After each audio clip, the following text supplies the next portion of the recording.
Tim, good morning to you.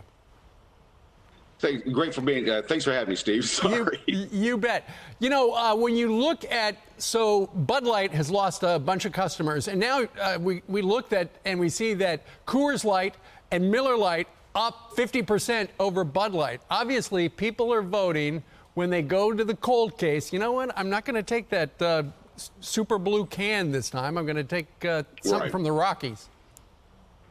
Yeah, it's amazing what's happened and how the American people have spoken. They've spoken with their wallets, the most important thing that they can speak with. And they've told these companies, in particular InBev, Anheuser-Busch, and Bud Light, that this is the wrong path. To me, we've seen this coming for years. We stopped working with liberal woke companies starting back in 2009. And by 2014, we had, in fact, on our website, we started saying we only work with conservative brands because we saw where this was going, and we saw it as a loser back in 2009. I don't see how they get out of this. And I understand you told one of our producers yesterday in the pre-interview that you said it's also interesting to note how many companies now are cutting their DEI, diversity, equity, and inclusion, given what happened to InBev, Bud Light.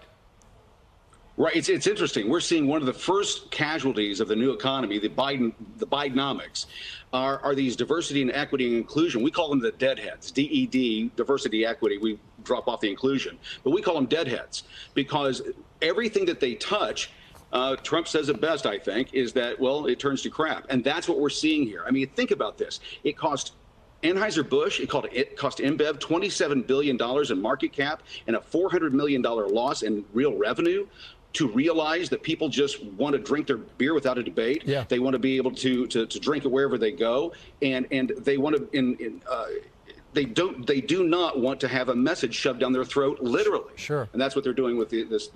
It's not really a boycott. I think they've left. I think they're done. Yeah, and you know, in the future, and this is the last question for you, Tim. You know, people remember. People, you know, I'm not saying people hold a grudge, but people remember what happened. I think they're tired of all of it.